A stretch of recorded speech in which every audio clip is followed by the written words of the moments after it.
분위기 바꿔볼게요. 이제 3월 봄 되면 아마 이사 가시는 분들 많으실 거예요. 그런데 자, 여러분 이사를 가요. 이삿짐 막 싸려고 하고 있고 그런데 모르던 돈이 2천만 원이 나왔다. 이거 어떻게 된 일일까요? 안진용 기자님. 일단 너무 기쁘고 기쁘죠, 일단. 또 당황스럽기도 할 거예요. 아싸, 그런 말로 아싸, 이거 뭐야? 네. 그런데 이 일이 실제로 지난해 8월 10일 울산 남구의 한 아파트에서 벌어졌습니다. 한 아파트에서 살던 세입자가 이제 이사를 가려고 이삿짐 센터를 불렀죠. 네. 그런데 한창 이렇게 짐을 싸고 있는데 이삿짐 센터 직원이 싱크대 하부장에서 하얀 봉투를 발견했습니다. 그런데 이 봉투에는 무려 2,400만 원의 현금 다발이 들어 있었던 겁니다. 이 해당 의뢰 고객에게 이삿짐 센터 직원은 얘기했어요. 왜 현금 뭉치를 안 챙기시냐. 그랬더니 돌아온 답변을 더욱더 황당했습니다. 이 세입자, 네. 제 돈 아닌데요 라고 답했습니다. 아니, 그 집에 새로 이사를 들어온 사람도 아니에요. 그 집에서 이사를 이제 나가는 사람인데 지금 이삿짐 직원분이 왜 돈 안 챙기세요? 했더니 어머, 제 돈 아니, 이게 지금 이런 경우가 어디 있어요, 장민 변호사님? 그러니까요. 이 세입자는요, 일단 이사를 나가는데 뭉칫돈이 발견된 거잖아요. 네. 그래서 이거 내 돈 아닌데, 이거 너무 이상하다. 어머. 경찰에 신고를 합니다. 지금 진짜 그 현금 다발인가 봐요, 네, 진짜. 그 당시에 현금 다발인데요. 어머. 이 경찰은 그러면 누구한테 제일 먼저 연락을 해봤을까요? 당연하게도 이게 세입자였었기 때문에 집주인한테 연락을 해봅니다. 네. 혹시 이거 임대인 당신 돈 아닙니까? 라고 했더니 돌아온 답변이요. 네. 이거 제 돈 아닌데요? 어머! 라는 것이었어요. 어허. 그렇기 때문에 그럼 경찰이 생각하기에 이거 집주인 것도 아니다. 지금 이사 나가는 세입자 것도 아니라면 과거 세입자들 돈이 아닐까라고 했는데 집주인이 나는 과거 세입자들 연락처는 안 갖고 있습니다. 이런 어머. 답변을 했다고 합니다. 아니, 세상에 지금 저 하재근 평론가 저 돈다발을 지난해 연말에 크리스마스에 뭐 산타클로스 놔두고 있을 일도 없고 그리고 지금 집주인분은 과거 세입자 연락처도 없고 이거 어떻게 해야 됩니까 그러면? 예, 지금 과거 세입자 중에 누군가가 남겼을 가능성이 높은 상황에서 네. 집주인분이 세입자 전화번호 모른다고 하니까 아하. 그런데 이때 단서가 있었는데 뭘까요? 이 집이 아파트 입구에 있는 그 공인중개사 사무소가 있었는데 아하. 그 사무소에 거래를 도맡아서 계속 맡겨왔다고 합니다. 그래요? 그래서 경찰이 혹시나 하고 그 사무소에 가봤더니 이야. 과거 세입자들의 모든 연락처가 다 있었다고 합니다. 아니 오늘따라 경찰분들 촉이 왜 이렇게 좋아요? 진짜 대박 사건. 네. 그래서 지난 10년 동안 이 집을 거쳐갔던 세입자 네. 4명한테 경찰이 일일이 다 연락을 해봤습니다. 자, 연락하기까지는 가능해요. 연락을 할 수 있어요. 근데 과연 원하는 소득을 얻었을까요? 경찰 얘기 들어보시고 이어가 보도록 하겠습니다.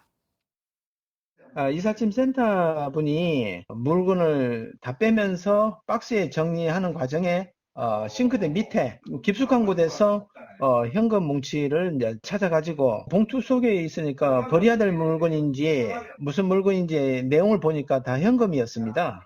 집주인에게 물어보니까 그 돈 내 돈이 아니다.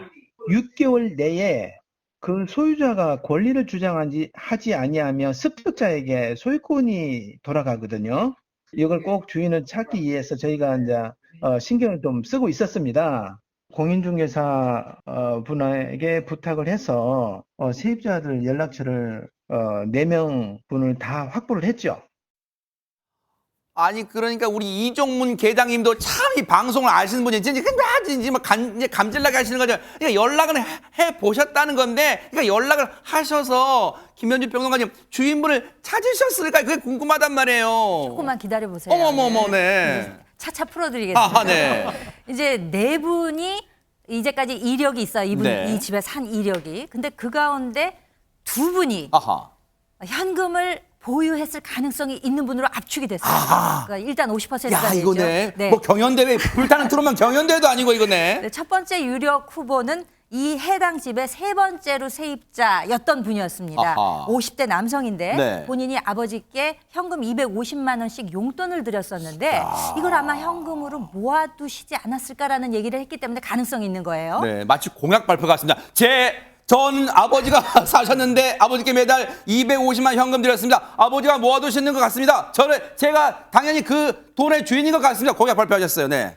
그리고 두 번째 유력 후보는 두 번째 세입자였습니다. 아하. 이분은 60대 여성이었는데요. 본인이 하고 있던 일의 특성상 어허. 현금으로 월급과 보너스를 받았는데 네. 이것을 5만 원권 100장씩 묶어서 은행 띠지로 거기다 금액을 표시해서 싱크대 밑과 장롱 등에 보관을 했었다고 하고 대답을 했습니다. 야, 두 분 다 사연이 진짜 김현주 평론가의 말씀처럼 저 돈다발 2,400만 원의 주인공일 가능성이 다들 높으신 분들인데 장유미 변호사님 이거 TV쇼 진품 명품도 아니고 자, 두 분 중에 진짜 돈다발의 주인공은 누굴까요? 있었습니다. 바로 이 현금 다발이 보관돼 있던 현황 그대로를 진술한 세입자가 있었는데요. 두 번째 세입자인 60대 여성이었습니다. 아하. 실제로 5만 원권을 100만 원씩 묶어서 500만 원씩 띠지로 묶어서 보관했다라고 했는데 실제로 이런 상태로 보관이 돼 있었고요. 어허. 언급했던 곳에서 또 돈다발이 발견되기도 했습니다. 네. 위치도 정확했던 거죠. 어허. 그런데 경찰 여기서 머물지 않았습니다. 네. 띠지에 있는 필적,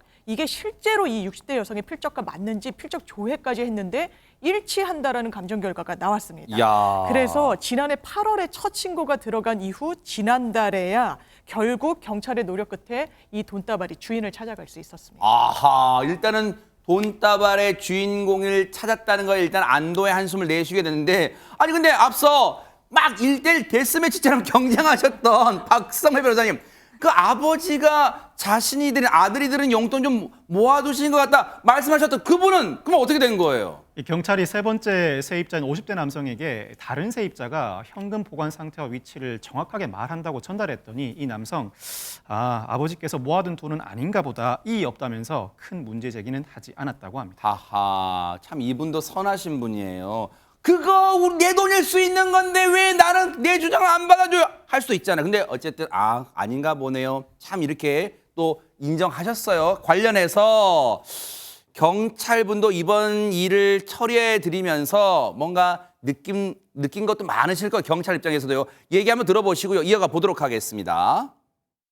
두 분이 현금 보관한 사실이 있다고 주장을 하셨고요. 이사 나가신 분 바로 앞에 사람 아들하고 그 아버지하고 오셨는데 본인들 돈이라고 강력하게 주장을 하시더라고요. 필적을 2,400만 원 글자를 써보라니까 너무 다른 거예요. 보관 장소하고 현금 뭉치하고 5만 원권 100장씩 여기 묶음하고 정확하게 답변을 해주시더라고요. 1월 5일 날 15시경에 울산 남부경찰 사무실에서 이 습득자분, 세입자분, 그 다음에 현금 소유자라고 주장하신 두 분 다 같이 저희 사무실에서 만나가지고요 회의를 했습니다.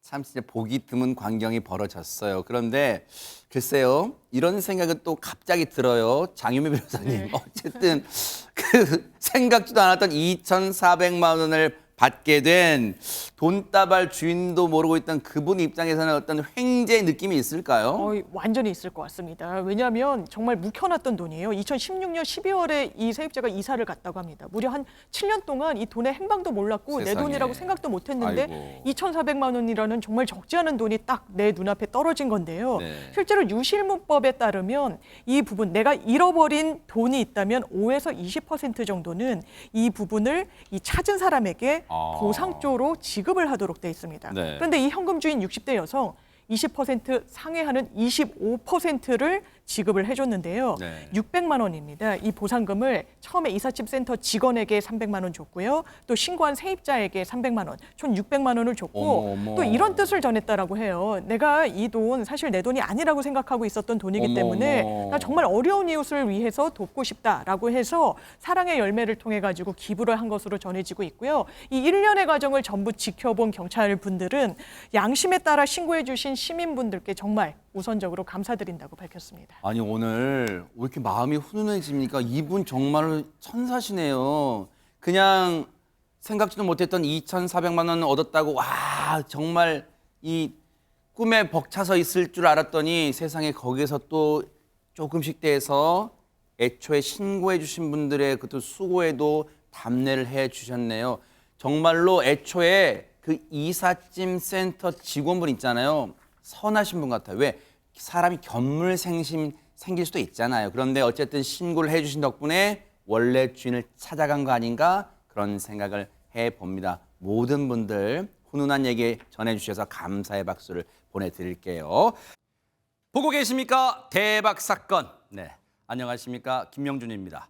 여러분과 함께하는 뉴스파이터. 다양한 소식과 뉴스를 보고 싶으시면 화면 오른쪽을 꾹 눌러 구독해 주시길 바랍니다. TV로도 유튜브로도 여러분께 한 발 더 다가가겠습니다. MBN 뉴스와 뉴스파이터를 사랑해 주셔서 고맙습니다.